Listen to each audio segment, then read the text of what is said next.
first operation.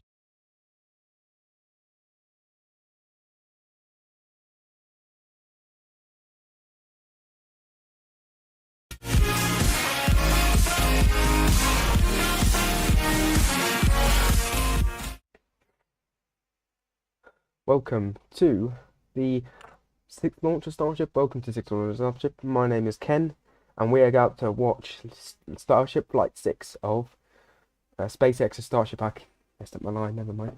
Here we go. We're gonna watch it. I just need to get it on because I forgot the timing of it. Hang on. I need to reload it because now it's just gonna play off 2 seconds. Give it some time. Live. Campaign where we're able to more closely simulate. So this is Starship, as you can see. This is the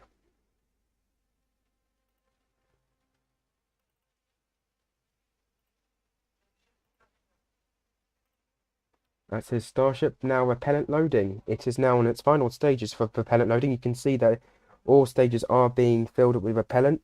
I'll give it a few more minutes, let's say 5 minutes until stop propellant load, and then they will start beginning the transfer load of liquid oxygen and liquid methane overboard so they can start repairing rocket for flight 6. This, you'll be able to see this during the when it lands in the Indian Ocean tonight. You'll be able to see it from a buoy they'll have placed out in the Indian Ocean, and you'll be able to see it land in the ocean this time instead of in pitch black. The aims of this flight will be as following: launch, separation, land of booster, successful land of booster. Then they're testing out the heat shield to see if they can get connectors right. They're testing out the new flaps and new variant materials.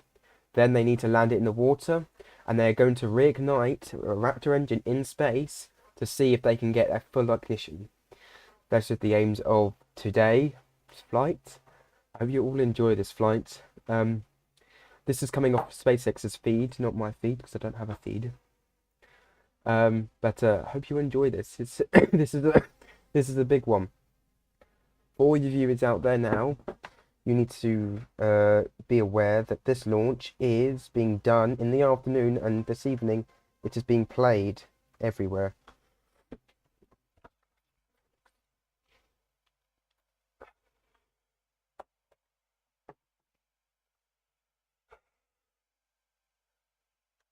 I need to. What the hell? I need to get it sorted out. Hang on.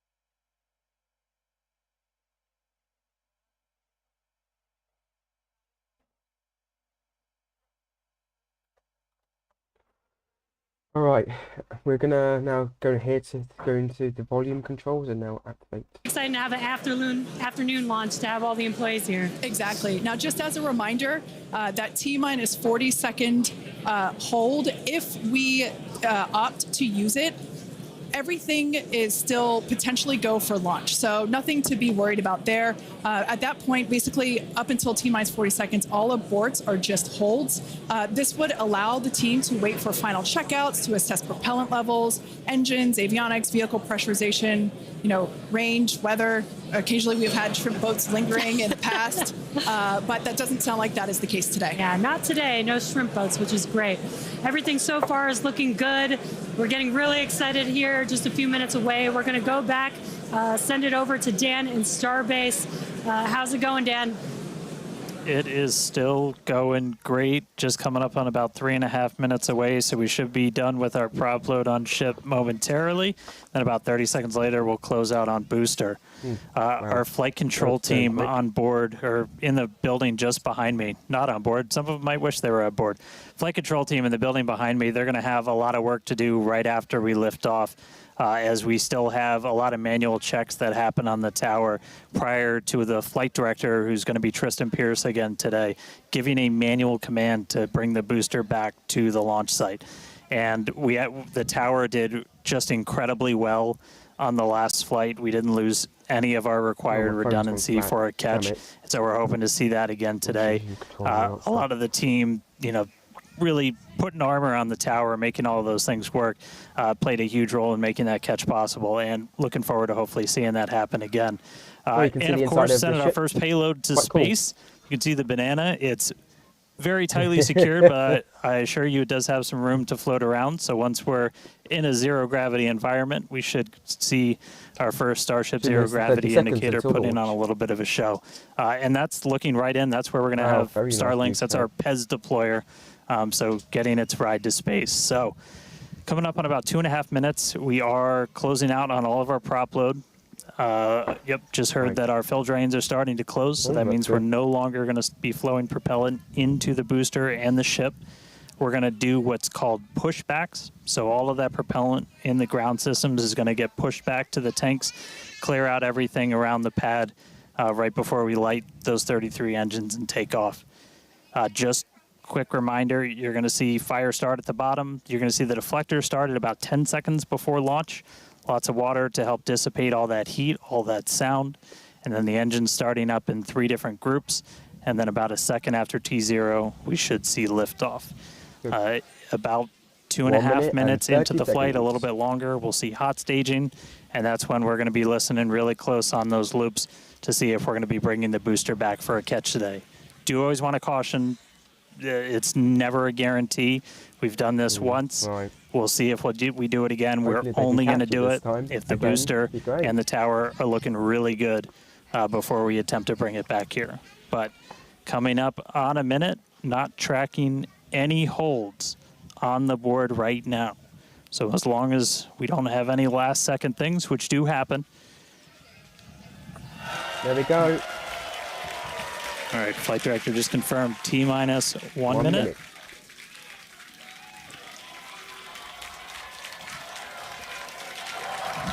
Key moment to look at in 10 seconds, that T-minus 40.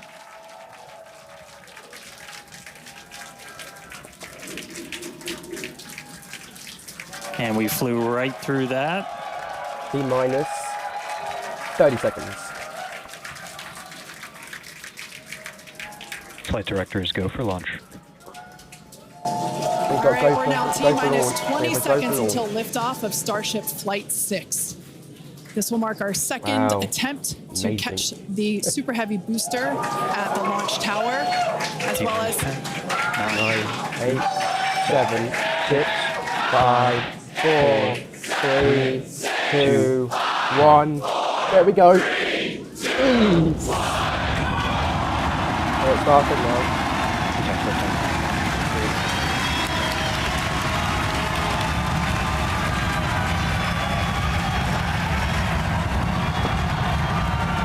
Look at that, they're going. Going.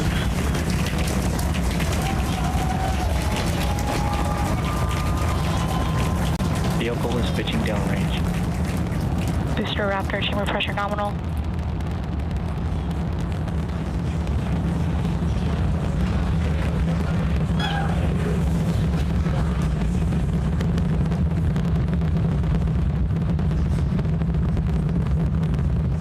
Booster and ship, avionics, power, and telemetry nominal. Good, that's good.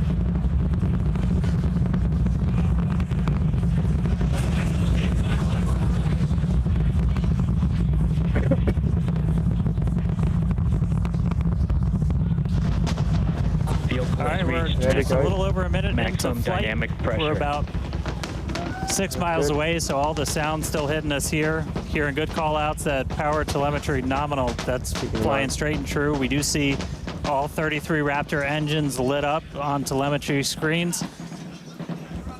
At this point, we've passed through that point of maximum aerodynamic pressure, that max Q. There we go. A minute. Now, coming up in just a little over a minute from now is going to be hot staging. So we're going to see the 6 engines on the ship ignite while still attached to the booster. Just before that, we'll see all but 3 center engines on the booster shut down. In what we call MECO, it's most engines cut off instead of main engine. And so while we continue to watch it go up, a lot of our flight controllers looking at all the systems around the tower. Again, we have to send a manual command. Just about 30 seconds away from hot staging.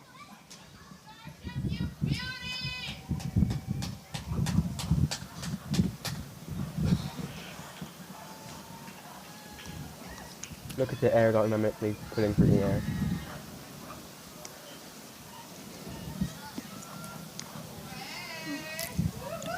And we heard the tower is go for catch. Booster engine cut Hot off. staging. The return flag is set for true.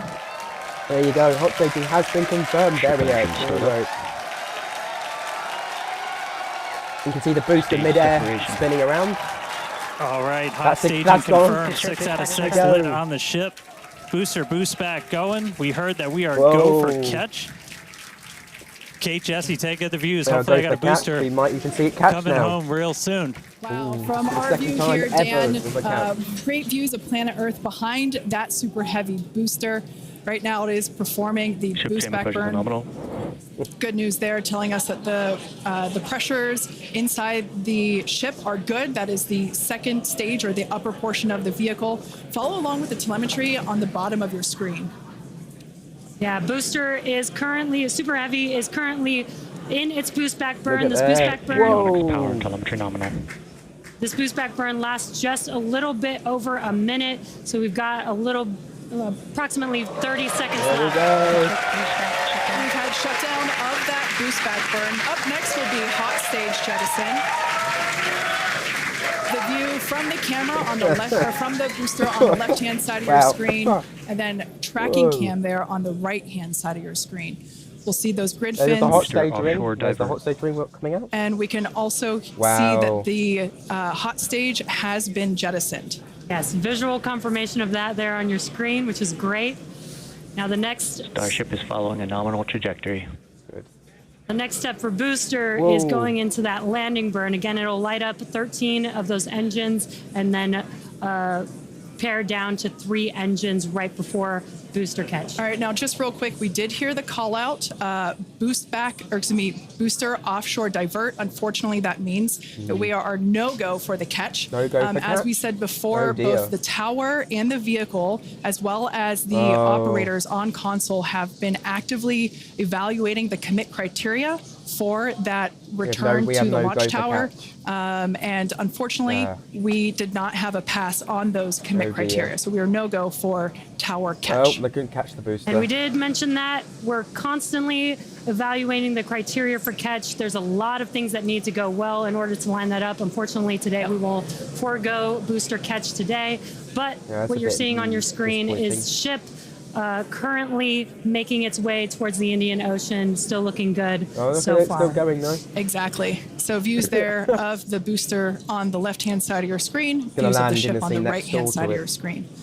Now, we said before that it was not guaranteed that we would be able to make a tower catch today. So while we were hoping for it, like we said, it was pretty epic on attempt 1, but the safety of the teams and the public and the pad itself are paramount. So we are accepting no compromises in any of those areas. Exactly, and we're taking still off going to get a panels on the, lot of good flight data Yeah, wow, look at with that. booster even, but especially with ship. Again, we have an additional objective today Yeah, to they're not do landing an it today, they're landing it in the in-space sea next door, relight of so a Raptor engine, not being- which again will help us Right. set us up for being able to do deorbit burns, which But is you'll, chamber pressure you'll be able phenomenal. to see it launch, Which- so you can see the smoke cloud. which where is it important for orbital flights. And what you're seeing on your screen is a view from Super Heavy as it's making its way back down to Earth. Wow, Yeah, look once at it. again, we are attempting an offshore landing of the Super Whoa. Heavy booster. There it is. So we have seen this before, and it is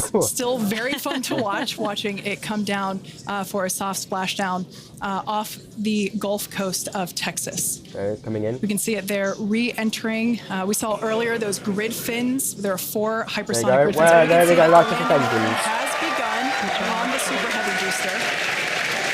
And same pattern, 13 engines will light. Landing in the sea. There you Gone go. You down can to see it landing 3, in the just as sea. we expected. There we go. And what an Land incredible down, view splashdown. of splashdown that we got today. Oh, Booster landing super shutdown. heavy. Yeah, I'm sure the buoy cam views will be pretty awesome once again. So we'd like to confirm They'll go and a get that water now. landing once again for the Super Heavy booster. Congrats to the SpaceX team for making that milestone as well. Now, ship continues to look good. Hey. We can see that it is, while all of that was happening, I said switch on the the crowd engine. here in Hawthorne continuing to react to all these amazing views that we're getting. The next milestone is Starship is in terminal guidance. great news there. Starship terminal guidance, referring to what we see here on our screen, the upper stage, at about 8 minutes 35 seconds or so, we have ship engine cutoff, which will be the cutoff of the Raptor engines. There we go, cut off.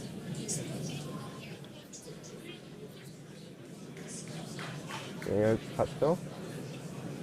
We can see on our screen ship giving us some incredible views brought to us by Starlink. This view is also very interesting because we can see basically the receding tile line that we referred to earlier, where we mentioned we have removed a number of heat shield tiles in order to test out and push the envelope on the ship and demonstrate what its capabilities are. Ship engine cutoff. There we go. And there we just heard call out for SECO, ship engine cutoff. Great news there. Everything continuing to look awesome for ship. Full view looking aft on ship Oh, here. you can see bits flying off, not the first time. Ship FTS is saved. Nominal orbit insertion. There's that call out we were waiting for. Confirmation of good orbital insertion for ship today. It has been a very exciting afternoon so far. We'd like to send it back over to Dan, who can give us that live view experience. Dan, once again, are you okay after witnessing another Starship launch? Yeah, totally fine. You guys have to be jealous. This is the only way to do this. This is fantastic. No, it was really cool to see a liftoff, 33 out of 33. Didn't go for the booster catch today. Initially, we were good, and then we tripped a commit criteria and did the offshore divert. So we went and did that water landing, as everybody saw. We'll dig into it a little bit more, but again, we've done it once, we've now done it twice. We're going to keep trying to do it, as this is just a core capability of Starship and what's going to make it so incredible. There's a lot left. We're just about almost 10 minutes into this flight, so about 50 plus minutes still to go. Ship nominal orbit, so it's on its way around the planet. It's going to attempt to do an in-space burn. We're going to light one of those Raptor engines, the sea level ones in the middle, just to help demonstrate that we can relight in that microgravity environment. Really critical for deorbit burns as we start to do some orbital missions in the not too distant future. And then following that, we'll see a ship entry, maybe a splashdown. As you guys said, we're really going to be pushing ship on this one. We're pretty much intentionally putting it in places where we expect it might not do so great, and all that's to try and help us learn, see if we were a little too conservative, and then maybe that opens up more capability for when we start catching them. But I'll check back in with everybody in a little bit. I'm going to tune in and watch the ship fly around planet Earth, and hopefully we see it re-entering in the not too distant future. Back over to you guys. Thanks, Dan. Development testing, by definition, is unpredictable, which we Can't see where we saw are with on the Super world, Heavy 'cause then splashing you might down go in the Gulf over. of Mexico today, but that is exactly why we test. As is Oh, standard for these hang tests, on. the area around the pad and along the flight path was cleared prior to launch, and we expect the road and beach to remain closed until further notice. Yeah, testing development flight hardware in a flight environment is what enables our teams to quickly learn and execute design changes and hardware upgrades to improve the probability of success in the future. Please do not attempt to approach the booster in the water for your safety as well as for that of our team that will be working on recovery. Now, we are going to continue, though. The mission is not done. Exactly. The mission's not over. Ship is still coasting, but it has been nonstop since liftoff. And with the booster having completed its job for the day, we are going to take a short break for the next 35 minutes or so while ship continues to coast before reentry. Now, as with previous flights, Starlink may enable us to talk to the ship through re-entry with no communication blackout. Now, we are still testing Starlink during this phase of flight, so nothing is completely certain. Yeah, so if we do have views, we will be sure to bring those to you live. And of course, one of those views include that of our, as we said before, surprise payload, the banana.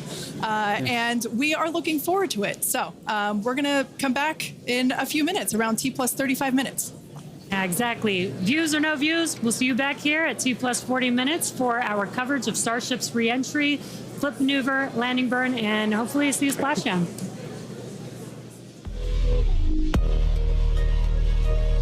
There we go. Got a 40-minute wait.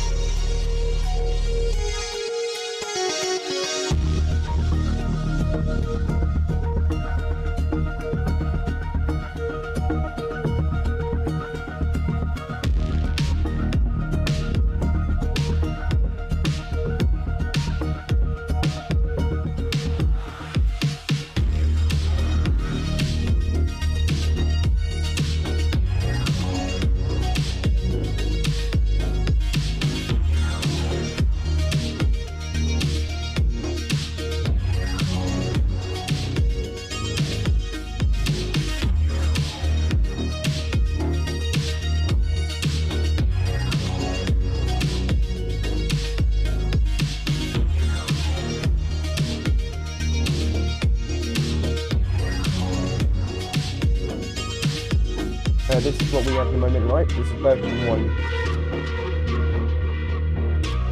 This is the Starship itself, you can see. This is the booster. Surprisingly, it's huge. And that's the Raptor engine. Pretty cool. Orbital refueling is version 2 coming up this year. This ends next year, coming up next year. Reusability is coming up next year with the full Starship being used next year. Heavy payloads are expected next year as well, including the once they meet all the criteria for NASA, they'll be able to land on the moon with Starship. And then international transport to other planets would be another idea. This is the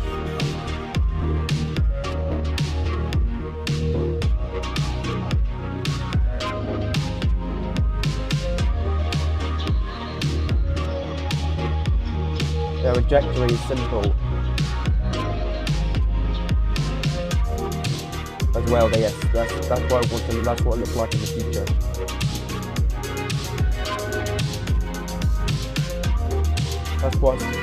They have another pad now here. So there's another pad here, but here is a second pad being built. They don't know when it's expected to be built, but they said by next year it should be operational.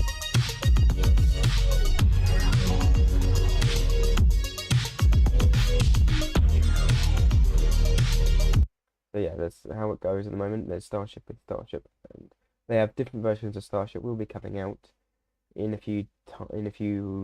If each version 2 of Starship is coming, we don't know when exactly, but they are coming. Version 2 of Starship. We don't know when version 2 of Starship will be coming out, but we know that they are coming out soon.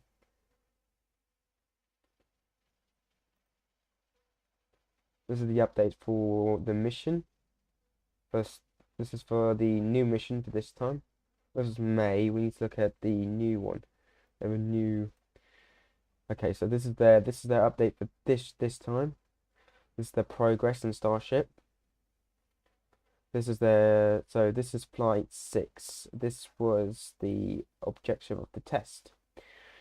The test, super heavy lifts off successfully. Starship hot staging, boost back burn, and then they landed down. Booster ended in a splashdown in the Gulf of Mexico, 24 seconds into flight. Starship 6 second stage of Raptor engines successful. So they were planning to land it in the Gulf of Mexico, and they must have had a slight issue with the landing back burn. As usually happens, they happen every few times. But yes, Starship is currently the biggest ship so far, and the most resourceful ship with re-landing and re-entry recovery.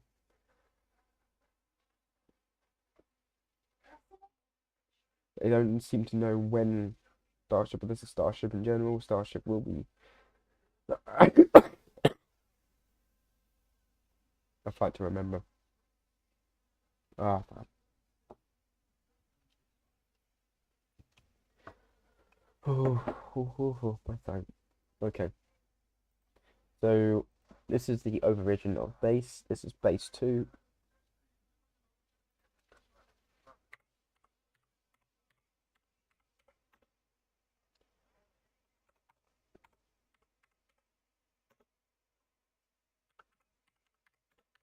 Don't know how to spell it.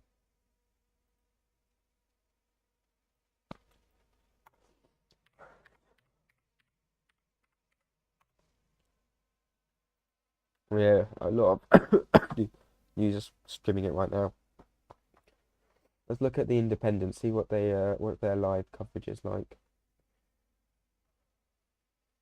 No, that's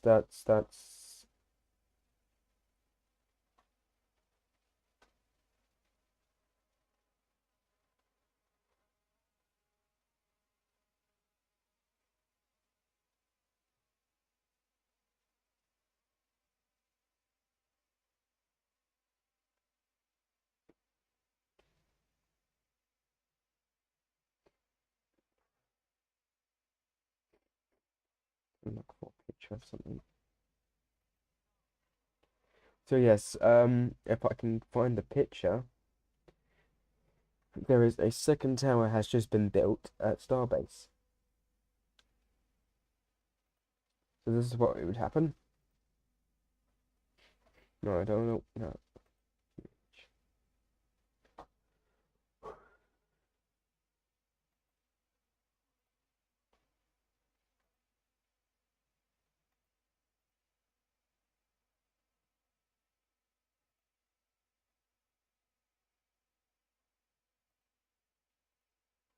This is their new landing system.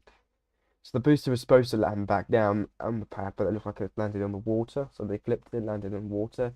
So they have the main engine cut off, atmosphere phase, Starship re-entry, lander waterfall, water landing, and then Starship Flight 7, version 2 of Starship, will include a landing back on the pad for booster, and maybe even a landing of Starship itself back onto the landing pad as well. So they're going to land twice. The amount of stuff. You know, it's a big step, big milestone.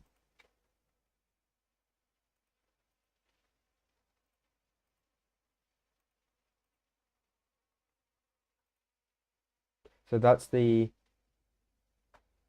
Don't think. Yeah, I think that's a camera of. The camera's doing that. Oh yeah, it's because it's going around the world, and it's because it's behind, because it's all detailed around.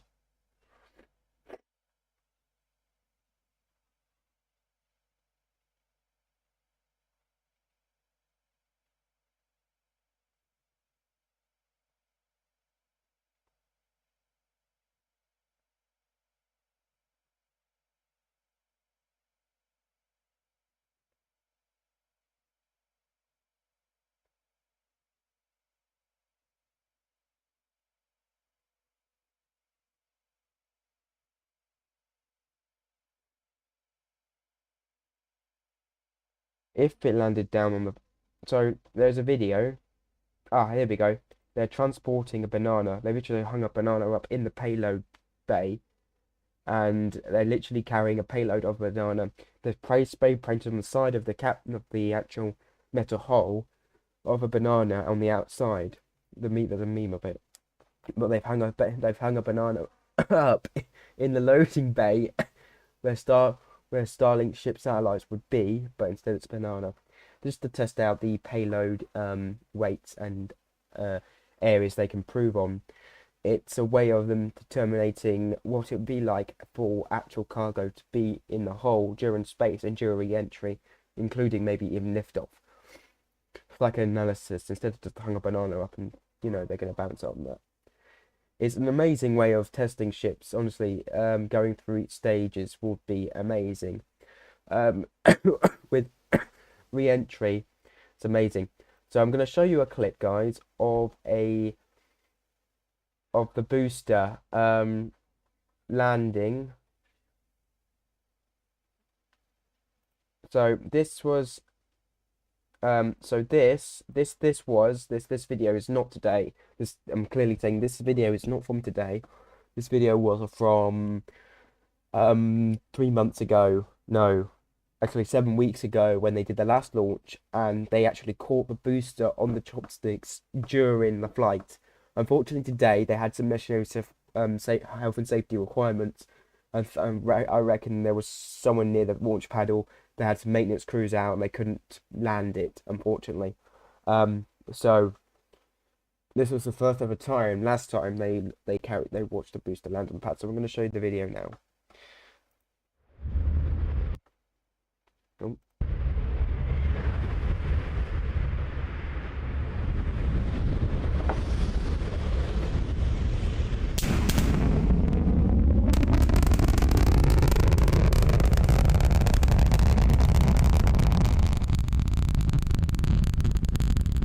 This is what was supposed to happen today, but unfortunately there was a safety requirement that didn't allow it. But this happened 7 weeks ago.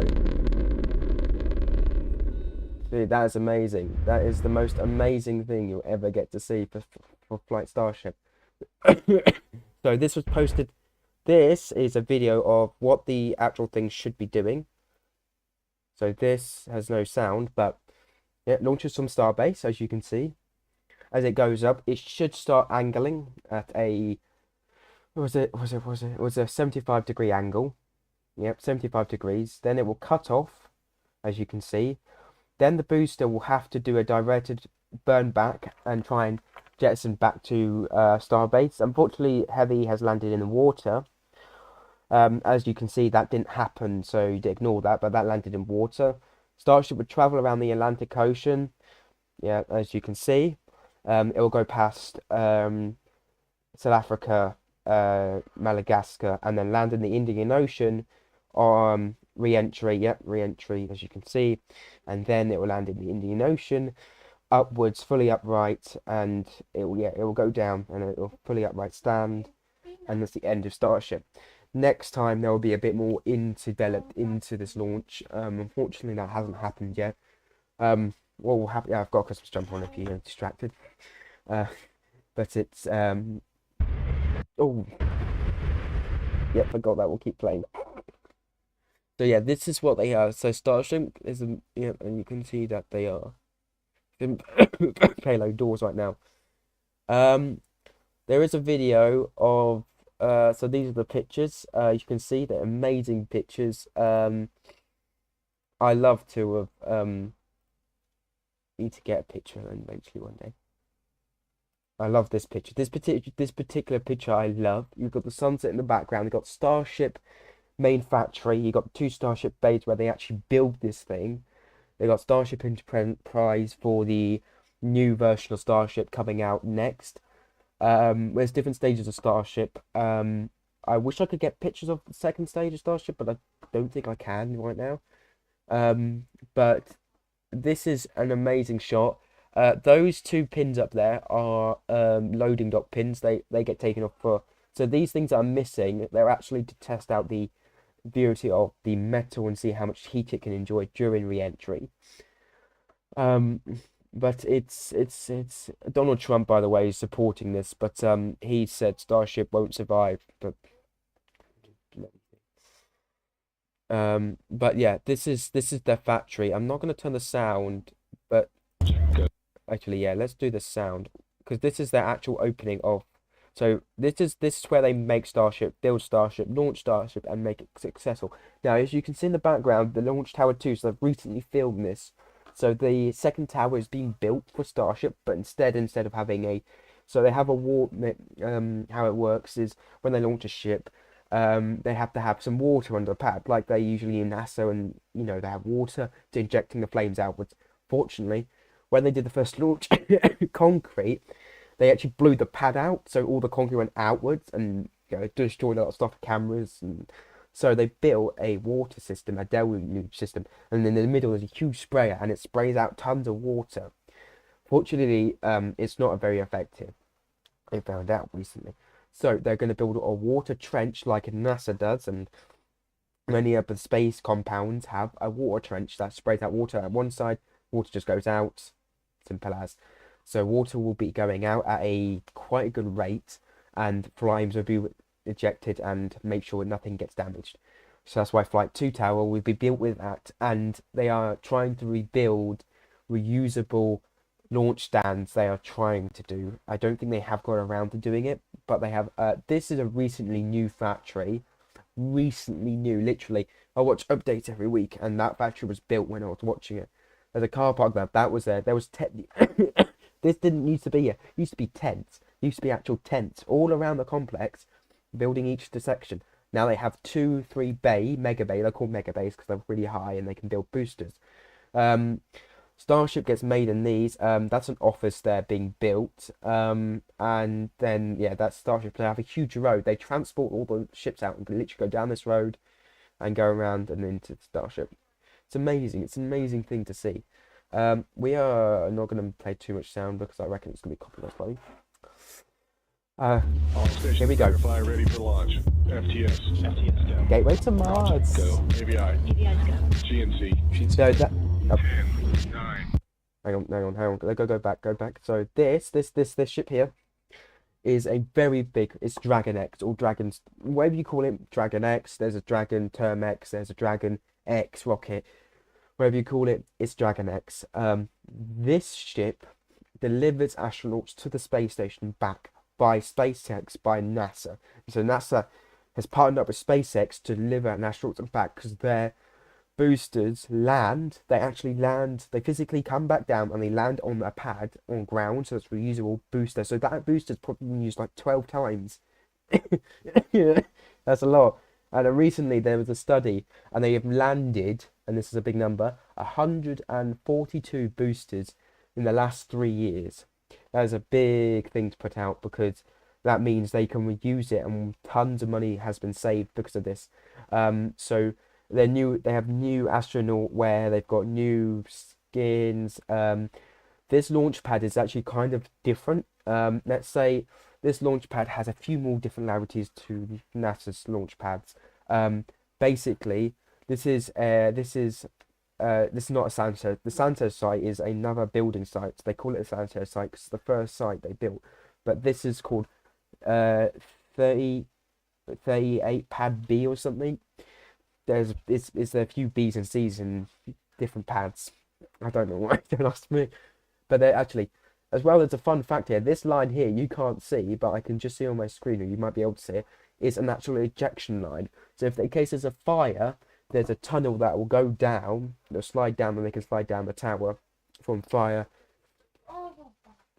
But then they have, these are water ejectors, so the water ejectors will fire down and direct the flame somewhere else, including actually behind it is where the repellent loads go in.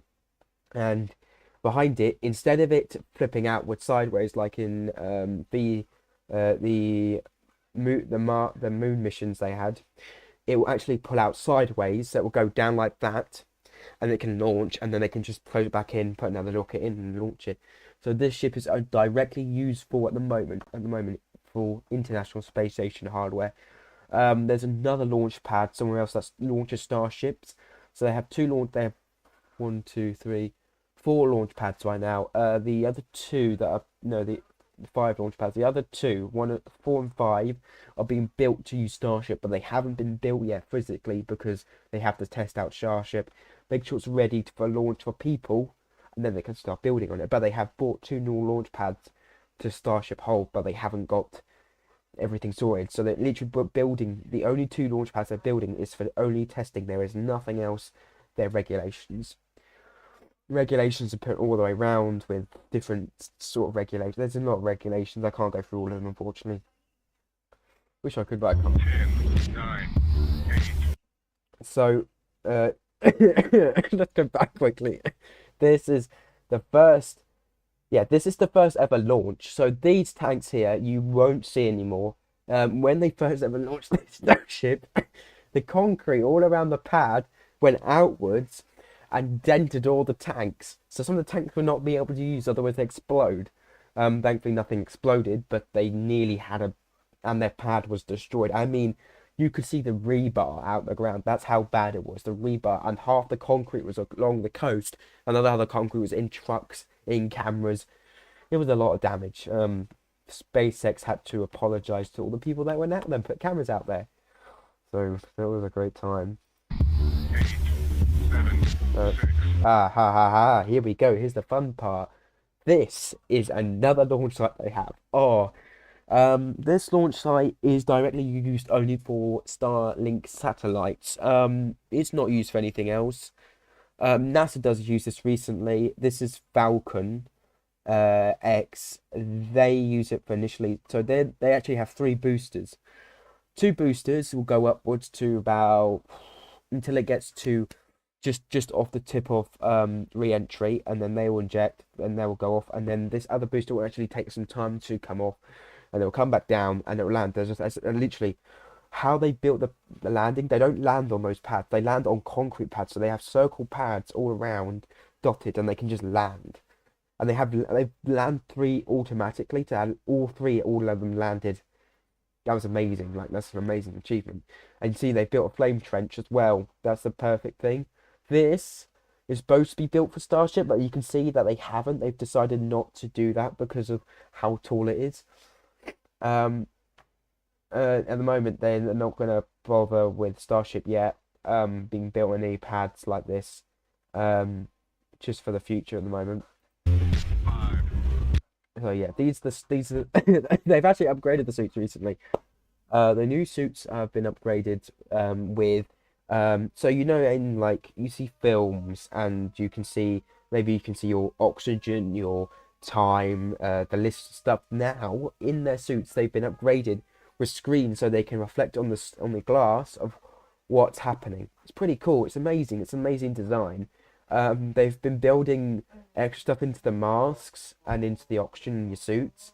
There's new tech has been planned. So this was during launch one, I think, but they've upgraded the suits. So they've been amazing upgrades for the last 3 years of integration. 4, 3, 2, 1. So yeah, there's another thing. The dome at the top here. They did a test, and these NASA. There's a NASA logo there. That's pretty obvious. So this arm here, as I say, can come there. Literally, it will unhook itself and go backwards. That's it. This is a posh walkway. Then they haven't done it yet, but as I said, they in these gaps in the around the module, they'll have put thrusters in, and the thrusters will land. It's amazing tech. I mean, it's just one of the imaginary techs of life. As you can see, these masks here, I don't think these are new masks yet.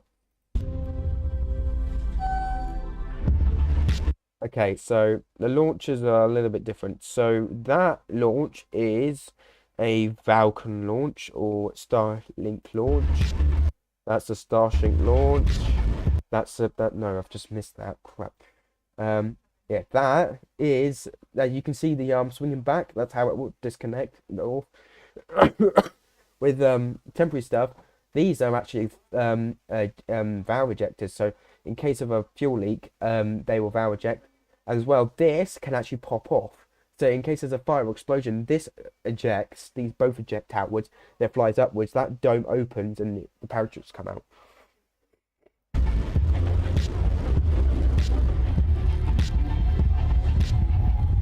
It's amazing. So yeah, I'm not sure which one this is. This must have been recent. This must have been last launch because they have the tower up.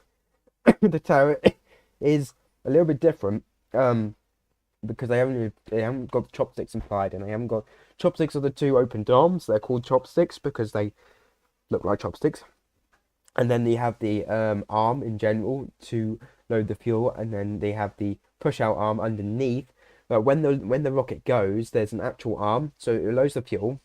and it's open, right? It does that, and it's loading the fuel. It actually pushes itself in, locks itself, and then launches, because then it protects the actual, all the piping and the connection points. It's amazing. It's an amazing bit of tech. I think it's like one of the best bits of tech. We missed that. This is their new. So in old rockets, used to have little switches. In new rockets, you have touchscreens. I'm saying this. There are touchscreens in these modules, and I don't know how they've done it, because touchscreens you would think of, but they have touchscreens where they can actually select things and then just adjust evaluations. It's an amazing bit of tech. I mean, that handle there, I've got to think it's for emergencies, because I wouldn't think that there's a giant handle there for no other reason. And they have these switches here, probably for like emergencies, but usually it's just fine. Yeah, this is what you want to watch, because this is Falcon X's landing stage and Dragon X's landing stages. So once you see this land, you'll know why it lands, and it's successful. It's been 108, whatever I said, what the number was. I can't remember every time the number. Yeah, there you go. That's the landing for the booster. Now landing things out. We're getting into progress. Yay! Okay, that's Starlink. This is Starlink. So you can buy Starlink satellites and get them programmed with Wi-Fi around the world if you're going out. So I need to tell you about this story. This story isn't. So Elon Musk had a car, and he wanted to see how far that he literally didn't orbit. This is not orbiting around Earth. He wanted to launch it and just see how far it would go. So literally, it's probably now traveling space further away from the Earth already as it is. But he launched one of his own cars, Tesla cars, into space with a dummy on board as an astronaut. It's a great story. This is a private, so this is all private to do, so I wouldn't ignore that. Yes, they played music. They actually got a pianist out, and she played music in the capsule when they went into launch. Oh my god, there's so much that happens. Yes. Oh, okay, here we get into some side stuff. So those are the chopsticks. So they are actuators. So the engines, if you can see, if I can just pop. So these are all the 33 Raptor engines. On V2, version 2 Raptor engines. On V3, the final Raptor engine versions. They haven't done but this is the compression stage. So this is basically hydraulics, and this is a compression stage where it would do a test. I can't remember the test is called exactly. It's in my back of my head. Basically, it's the fire depression system. There you go. Basically, if there's a fire on the engines before launch, this will come online and just eject, and it will save the booster from explosion. It's an amazing thing. It looks really cool when it comes online. They only did it a few times, so as you can see, let's watch it from there, because I think. Oh, I love this. So these Raptor engines, you can see, are 120, 117. They've got numbers on different placements. These are the new ones, I've been told, because their actuators have been developed so they can roll quite off degrees, and they are very, very versatile. Unfortunately, when they did landing, all of the actual coatings around melted, so they looked a bit cornered and scrunched up. So yeah, this is a test of the booster. You can see how mighty it is. That's the hot staging ring around. You can see the holes in it. That comes off separately, and then they've got the booster, and the pins there to actually land on the chopsticks. And it looks like it's an old one because they've got the tanks in the background. Yeah, this is a stunt. I wouldn't say it'd be a great stunt, but this is a stunt. They're showing off the Raptor engines, and plus they're showing off the Cybertruck. There was an incident that happened. They were filming it, and they knocked a drone out. That one of their drones got in the way, and their car hit it, and they've got knocked out. So they lost a drone in the process of filming that promotion. Yeah, it wasn't great. Yeah. I'm not sure what that was for a minute. Hang on. I didn't see that. So that must be ejection of the payload? No, hang on. That's Dragon X. Okay, that's so yeah, that's the capsule. We're in the capsule. That must be the separator. It's fine. Aha, there we go. So this, when they do launch a Raptor, Dragon X rocket, the capsule, that is the door opening, and there's parachutes around it, but in the middle is the actual door to close the space station. It's amazing because you get to see it come in and disconnect, and it's amazing. They have a live feed of it. So yeah, this is the new heat. This the old heat shield. The new heat shield's re-added recently. Okay, so this is cool. In the third flight, when they successfully, no, fourth flight when it was successful, you could see the plasma building up around the wreck. You won't be able to see it this today. I'm not sure if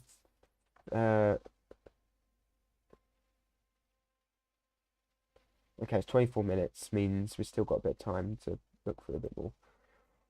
Yeah, just there's some plasma. No, there's a thing around this. Everyone here works in Starship, works in tech on the coast of Texas, but there is a huge village they've built in the campus of SpaceX that most of the people live there and work there. It's amazing. I've not seen that before, have I?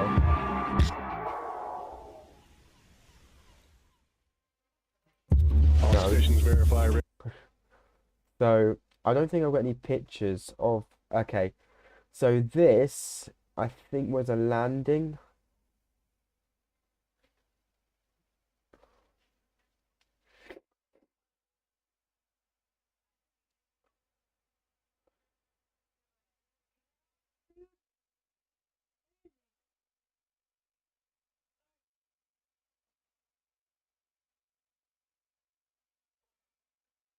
So yeah, these are some pictures here I kind of like. This is just the booster getting ready for launch, and this is the Starship getting ready to be stacked. There's pins so they can connect to both. That's how they inject. This is actually the mega bay I was talking about. On the mega bays, they stack about 6 boosts in a mega bay. It's to fit all the boosters together, and they can work on them, develop all the lines, the fuel inputs, the engines. It's amazing. They have an engine stand they actually developed just to put engines on it. It's an amazing bit of work. So, I won't. As you can see, they put a door so you couldn't look in. Great.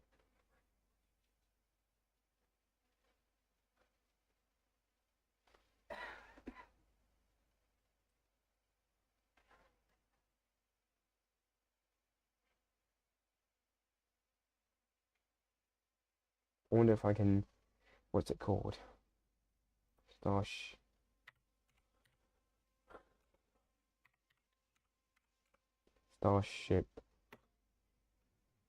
Flight.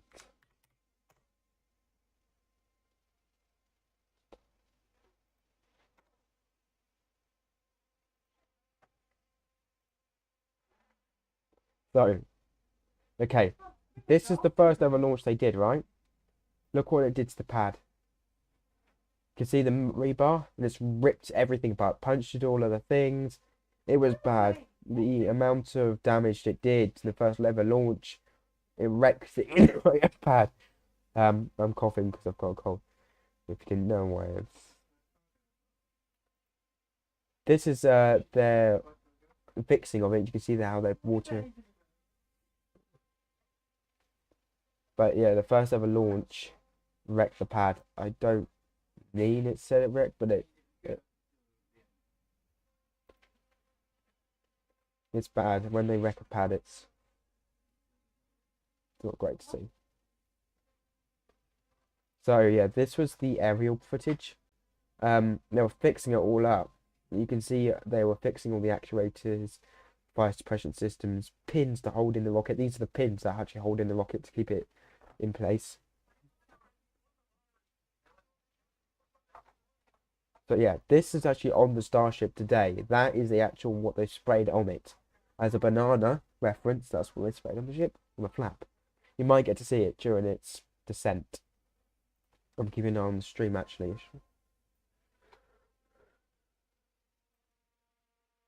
Oh, what do I just? Oh, am I missing? Divert to a landing burn and soft Oh, splashdown oops, in the that's Gulf of Mexico. That's my fault. Yeah, obviously we were hoping to come back to the tower, Fine. but this was a test and we knew that it was a very viable possibility. Starship is at 85 kilometers. Whoa. Flaps now have control of the vehicle. Okay, that's the first. All right, great news there, turning our attention over to the star of the show here, giving us these amazing views once again.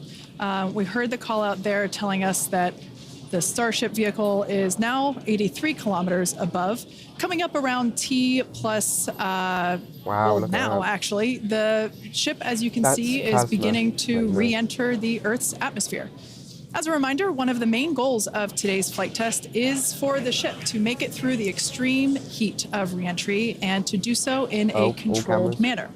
Now, re-entry is typically a portion of flight where we don't have communication capability with the spacecraft because it's re-entering at or around orbital velocity, which is roughly 8 kilometers per second or about 5 miles per second. Now, at those speeds, yep, pretty fast. The spacecraft is moving through the atmosphere rather quickly, and that results in friction, as we can see that starting to happen on our screen, and this creates a plasma field around the vehicle. That blanket of plasma distorts communication frequencies, so it's not uncommon to experience brief blackouts in communication.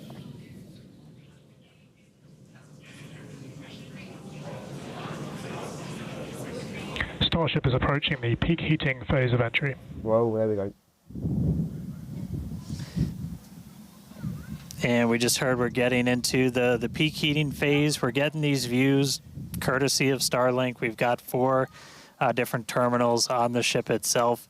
It's what's really allowed us to get real-time data during what's otherwise been just a mystery box, essentially, for spacecraft design, where when you're re-entering through the atmosphere, at least getting anything in real time hasn't ever been possible before. But we're able to not just get these views, but real-time telemetry from the ship as it's coming through.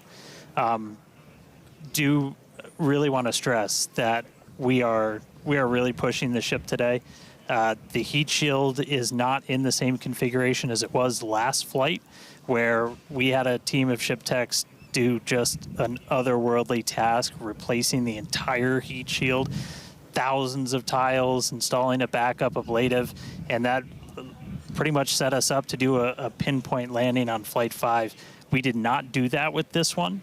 We have some backup in those really sensitive areas around the flap, but this is an older generation heat shield. And knowing we weren't going to do that, we even went and removed some extra tiles. There are some missing tiles on the nose cone where we're testing some backups. There are some steel covered tiles in a couple of different spots. And there's also a whole lot more steel of the ship showing. As you guys talked about, we gave it a little bit of a haircut, a couple hundred tiles trimmed off the sides, and that's where we might have catch fittings in the future. But color's starting to come in. So it looks like things are going to start heating up, Kate and Jesse. Yeah, fun fact, Dan, we actually removed 2,100 heat shield tiles from Starship in order to basically present that necessary receding line, which you kind of can see there in your view.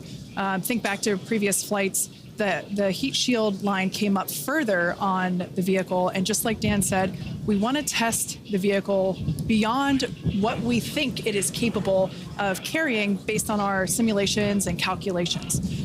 So once again, to just be super plain, don't be surprised if we see some wackadoodle stuff happen here. We won't be. There are a number of things that we are testing out intentionally to see what the ship can take. Yeah, exactly. And knowing what those limits are will really help us design the vehicle of the future. Essentially, removing those tiles helps us remove a lot of weight from the vehicle, a lot of things that might potentially need refurbishment in the future. And the goal is to come up with a heat shield pattern or design that we don't have to refurbish. We can just continue to use it over and over again. And metal's bending that's a little why bit. we're changing some of those tiles and moving stuff around, removing a lot of those tiles, as Kate has been mentioning. Exactly. And, looking forward to the Starship capability of the future, we want to be Once it able to gets to catch 30 Starship kilometers, like then we it's do with boosters. getting, And so the getting next flight, quite low. we want to better understand where we can install catch hardware, not necessarily to actually do the catch, but to see how that hardware holds up in those Oh, all the spots. flaps And might be today's surviving flight will this help flight. inform, does the That's a good stainless steel sign. hold up like we think it may based on experiments that we conducted on Flight 5. Now, continuing to look, amazing views. Yeah, Dan, go ahead. Oh, I was just gonna say, like, there's so much on this flight that we're doing to try and, make all the ships that we're about to start flying even better. Just really understand what their capabilities are going to be. We've got kind of the next gen ship lined up for Flight 7. Yep. It's got all of those heat shield upgrades and everything. Yep.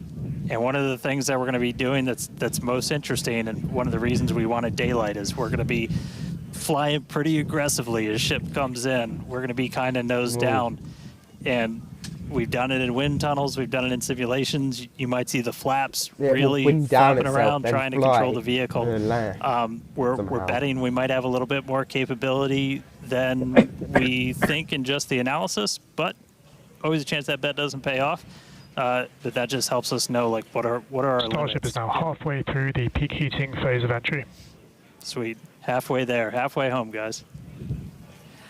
Yeah, and if you guys, again, can follow along with the altitude and the speed of ship as it's making its way back down to Earth, bottom right-hand corner of your There you go. screen. Speed is still going really, really fast. Again, as it gets closer to Earth, we'll see that altitude drop a little bit faster. It's kind of dropping pretty slow right now. And again, as we get closer and closer to literally the surface of the water, then we'll start to see that speed pick up. And if we can make it through this re-entry, we will attempt to do that flip maneuver once again and splash down in the ocean. Exactly. See the, Like we've been particle saying, building up. we are Particle testing building up now. beyond the perceived limits of the vehicle. We want to go learn more about the ship, and this is a great opportunity to do that. So really pushing the flight hardware in a flight environment to help inform these future designs. As we've mentioned, it has a different heat shield. This heat shield is not the same generation as what we flew last time. This one is one generation older. So we are also testing out new secondary thermal protection materials. So basically, like, if the heat shield isn't in this one spot, can this other material protect the metal is the thinking there. Also, checking of the ship's structural strength in those areas where we're looking to add that ship catch hardware, just to see if it survives entry. see a lot So of yeah, the, as we've been saying, we've clouds. done a lot of calculations and simulations. This view right here is super cool. This is looking Slowing down quite out quickly now. from the aft engine bay, basically at the bottom of Starship. Then on the center left-hand panel, if you will, we have one of the forward Starship clouds. flaps. So one of the flaps Right in located at the atmosphere, top so there's of a the cloud. vehicle. Underneath that is one of the aft end flaps, like the one that we see in the main picture there on the right-hand side of your screen. Now, these views, as the vehicle continues Into to enter daylight. the Earth's atmosphere, drawing a crowd once again here the at daylight SpaceX now. and Hawthorne as folks tune in as Whoa, the whoa, whoa. mission continues on. Now, the next event that we have coming up, we should hear the call out that the vehicle is transonic around T plus 1 hour and 2 minutes or so.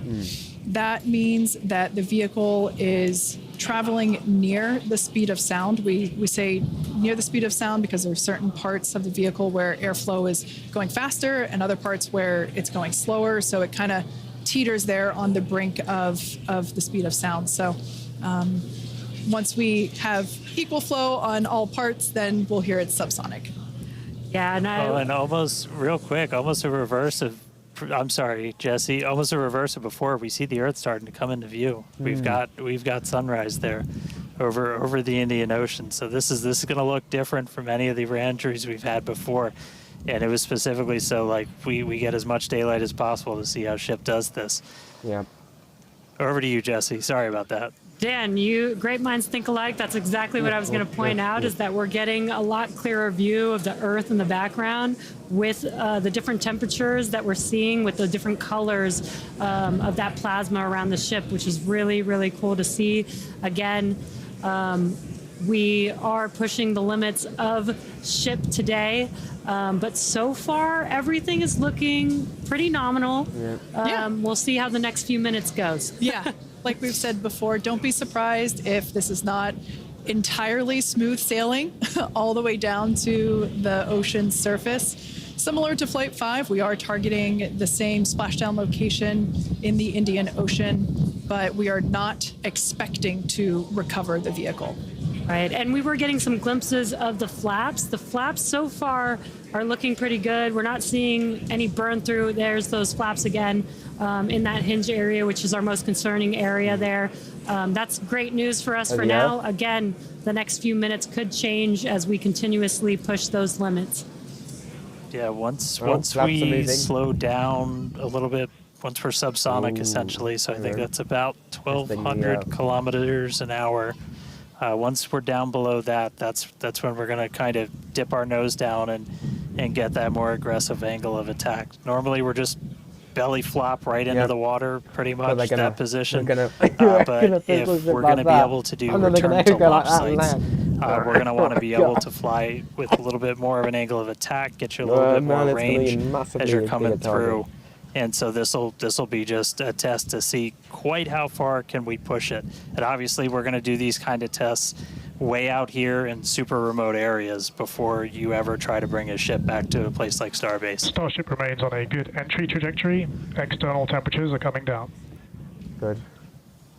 All right, great news there. That tells us that we are through the phase of peak heating. So we are expecting these temperatures to continue to come down. Once again, we are targeting a soft splashdown in the Indian Ocean around the northwest coast of Australia. We can see these beautiful views of planet Earth coming in. Yeah, this is very different, where we had nighttime views of the ship as it was re-entering, and now we've got daylight. It is about an hour or so after sunrise there in the Indian Ocean. So pretty cool to see this. Yeah, and it might not seem like it makes a huge difference, but we do get a little bit more light on ship as well for the camera views that we have, which is very beneficial for us to visually see anything and try and correlate that to any of the sensors or data that we have on the vehicle. Exactly. That is why we shifted our launch window so that we could have that daylight in order to improve our observations of the vehicle. So not only are we getting all the raw data from all the sensors that are on board Starship, but we also have multiple cameras and assets out there that are watching the vehicle and will also be able to tell us with this visual story that is also very, very important.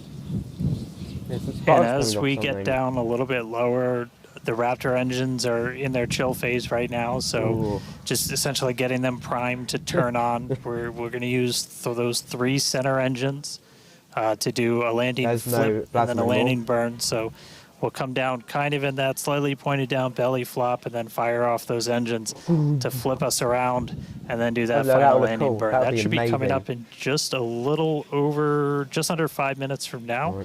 And then hopefully we start hearing some call outs on transonic and subsonic as we slow down. Again, once you hear Starship as subsonic, keep a close eye on the flaps. They're going to be working overtime essentially to maintain control of the ship as we get a little more aggressive with this. Yeah, that wing looks like it's a bit warm. We can see that we are beginning. Starship has passed maximum entry dynamic pressure. Good. All right, great call out there. But we can see on this view here that we do have some heating there on that looks like one of the forward flaps on Starship. This is to be expected. We knew that the vehicle would perform differently than what we had seen on Flight 5. This is actually really good data because it tells us what parts of the vehicle at this, what will soon be a higher angle of attack once we drop down below the speed of sound. we'll have a higher angle of attack, meaning we're going to be flying nose down, basically. So yeah, this is good news, but we can actually, looks like that heating is starting to cool off there. Yeah. Yeah, it's a little burn through. Again, it is important to note when Getting we very start low seeing now. that through the ship's descent as well. So like Kate was saying, we're getting some really good data here. It looks like the other flaps are doing a little better than the one that has a little burn through, which is some good news. Again, constantly watching. We've got a couple minutes until we're expecting to make it all the way back down to Earth. Exactly. And like we said before, we are not expecting to recover the ship, although that would be great. It'd be a nice bonus if it happened, but it's not really in our expectations today. We really want to push the hardware, as we've been saying. But really the telemetry and the data and the video that we receive all the way to the end is truly what we're looking for and will help inform the future designs of this vehicle. We can see some flap movement as the camera is moving around. That's what you're seeing there is the flaps adjusting. And we have a camera on one of the flaps there this is the view that you're seeing there. It's going to flip itself, so you see they're going to see the upper right of the rest of the... And you can also see the graphic in the bottom. Whoa. Starship is slowing down past Mach 1. Whoa. And call outs aligning with this. You can see the orientation of the vehicle starting to change. You can follow that graphic at the bottom of your screen. Again, that is why those flaps are changing. They control the orientation of the vehicle.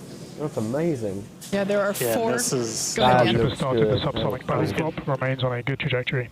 I was gonna say this is when things will start to get a little interesting. So this is when we're look at moving that. slower than the Alex, speed of sound. You can see that flying nose like that. slowly start to tip down, and we're gonna try and maintain flap amazing. control the whole way. But we are just a couple minutes away from hopefully doing a landing flip. And landing burn if the flaps can hold together. Yeah, this is such a cool view. This reminds me of when we first performed the belly flop maneuver on the high altitude test with serial number 8. We saw the ship come back through, and I always wondered what it looked like from the ship's perspective, and this perspective, I think, helps inform that. We will be, as Dan said, we will be dipping down a little further and really be flying nose first. This higher angle of attack, we're intentionally doing it to stress those aft flaps, and that will help inform the limits of flap control in order to collect data for future landing profiles. Oh, man.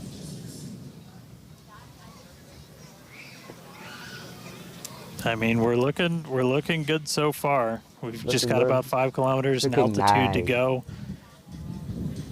We'll ignite the engines when we're still just a couple hundred meters over the ground, do that flip. Starship is passing through 5 kilometers altitude, remains on a good trajectory. I have a feeling this is going to look There we go. so cool as it passes through the clouds. Ooh. Obligatory shout out to the entire There you go. avionics The team on engine's going to Starship. start up in a few seconds. There you And go. there's that nose down orientation. Whoa. That's full on forward. Quite up here in a minute now. Now the Raptor engines will relight Well, otherwise and it help smashes the flip seat the for them. booster back up. This is a more severe flip given the orientation. The engines will shut down prior to the water making impact, prior to the Whoa, vehicle there's the making sea. impact with the water.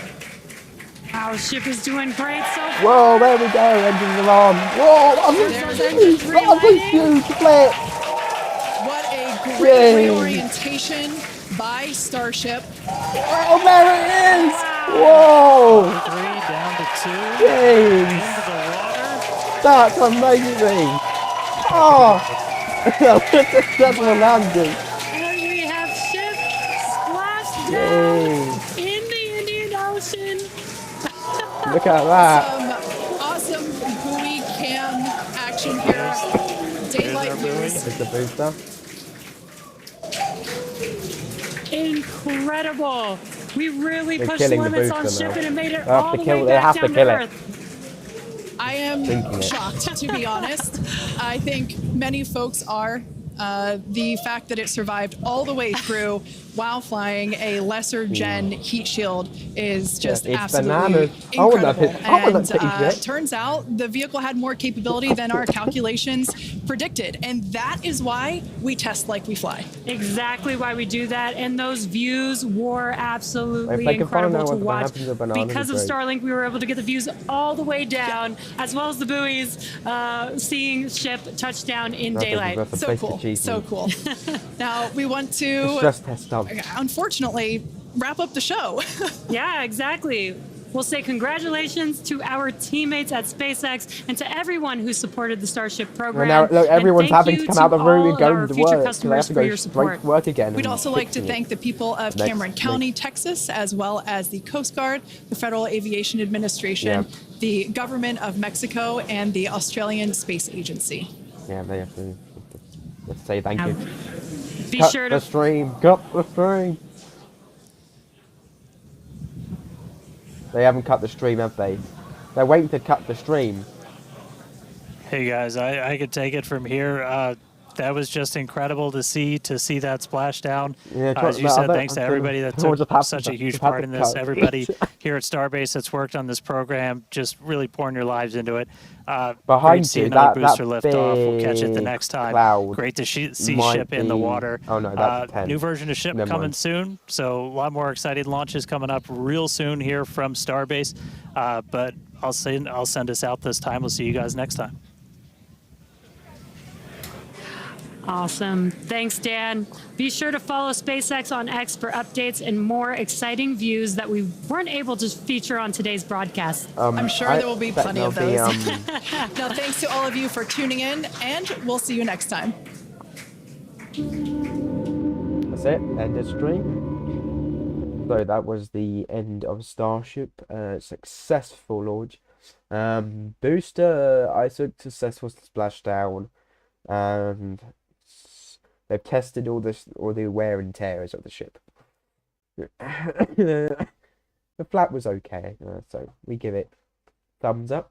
I wouldn't call it anything else, I think. There's a thing on here actually I want to show you. Go down here. All look for the information. I don't know.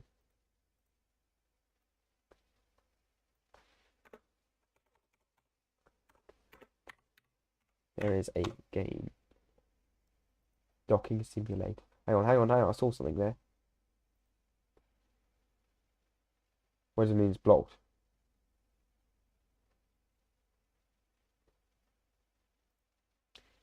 Why has it blocked me?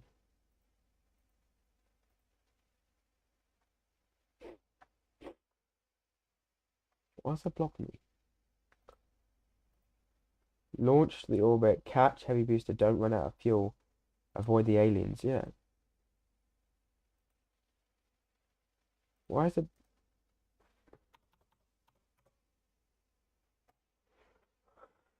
People's pissing me off.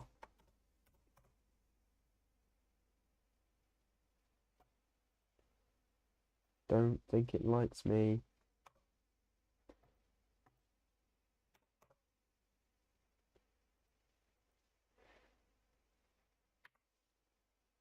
What the?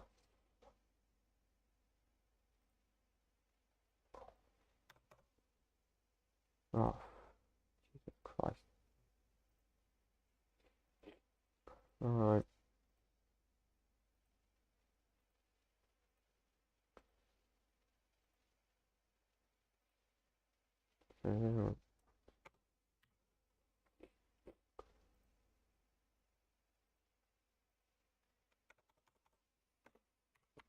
If I can't play that, we'll do the docking. The docking is harder though, in my opinion. This is the painful. I can't dock. I shouldn't. Oh, look at that. Okay, so get this right. Oh no, no. Ah, shoot. All right. Hang on. Okay, so this is pitch.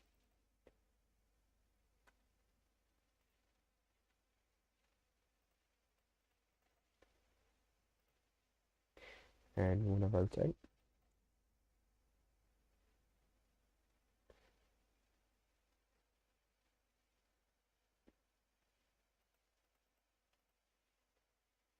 Then we want to roll this ship just enough to get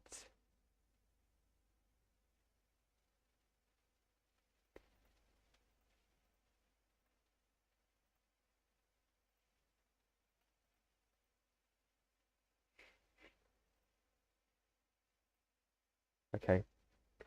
Now we need to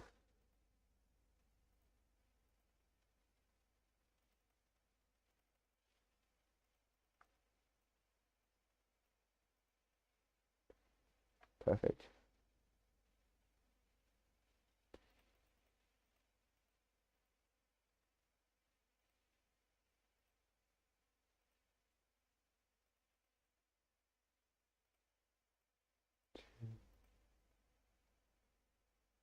Okay.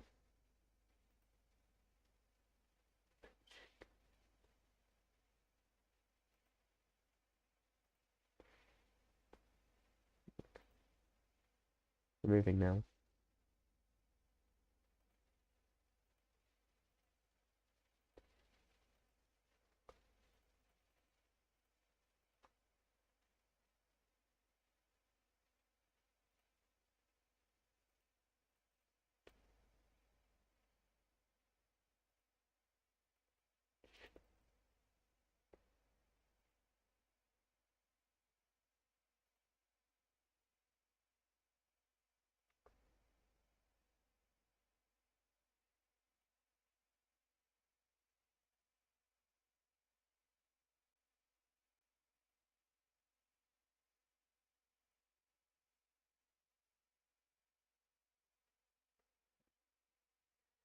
Also, I think we're going to end the stream because I'm getting tired.